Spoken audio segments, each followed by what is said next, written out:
My next door neighbour Kurt has sailed for many years and he's a member of the Mooloolaba Yacht Club. He told me that one of their preferred courses for sailing on a Wednesday afternoon is a triangular course that goes out around the Nearings Reef, around Majimba Island and returns to Mooloolaba.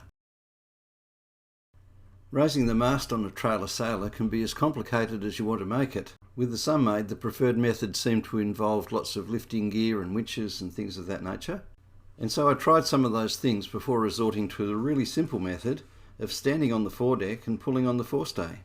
It worked really well, I could do it on my own, but the key is to get the mast elevated at the stern end of the boat as far as possible, and the way that you do that is you create a telescopic roller mounted on the push pit that can be pushed up as high as you can reach. Once you do that, move forward to the foredeck and just pull on the forestay. You can run a safety line down through the bow roller, and if you have a second person, they could hold on to that safety line for you. The end result is that it shouldn't take more than about 20 minutes to rig your boat ready to hit the water. In this case, I installed the boom with the roller furler, got the headsail all set up ready to go, so that as soon as we got out through the heads, we were ready to deploy the sails, which can be a challenge if you've got a bit of a swell running as we did today.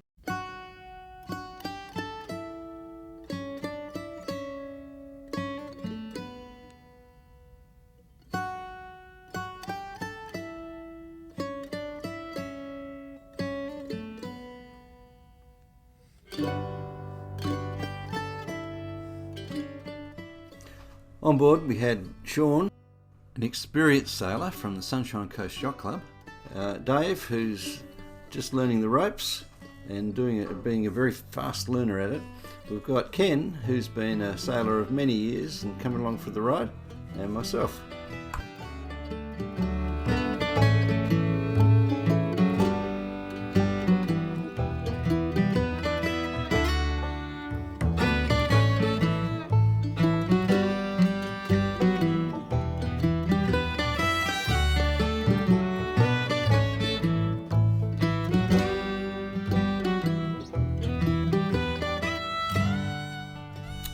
We started out with 3 in the cockpit and 1 on the cabin top. It was absolutely fantastic to have an experienced man up forward so that everything just happened the way it should. But pretty soon we decided that 2 on the cabin top worked better in the conditions, giving us a little bit more room to move around in the cockpit.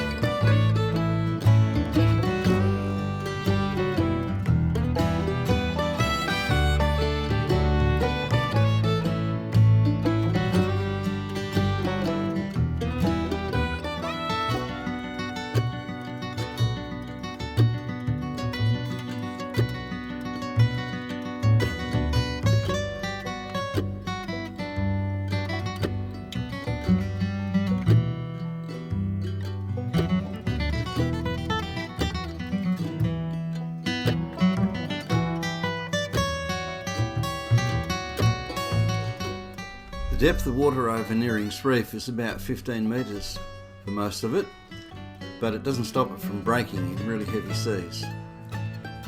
Rounding the first mark required a jibe before we headed back across the island.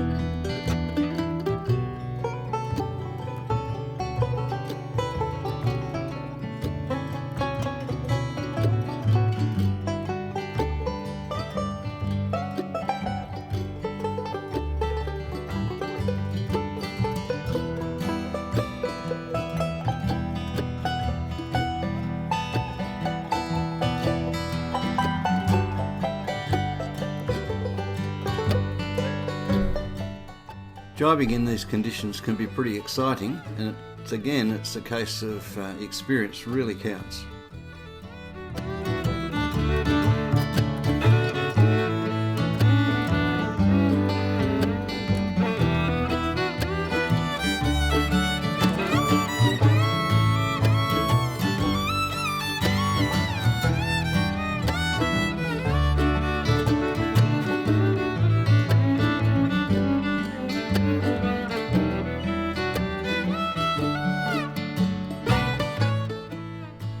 Najimba Island is the subject of several indigenous legends.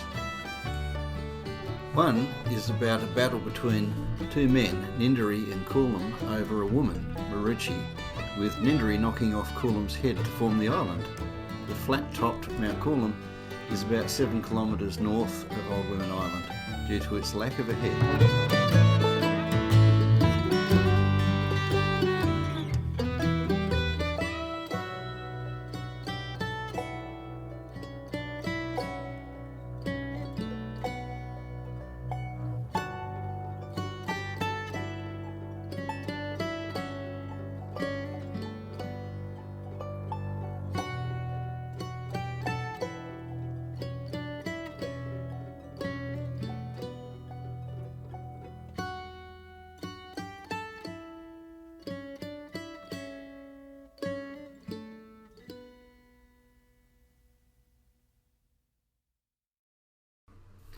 Heading back into the Mooloolaba Channel is complicated by the fact that they're continually dredging there nowadays. It requires a little bit of contact with the dredge, which is swinging back and forth across the opening of the channel to make sure that it's going to be on the western shore as you head in.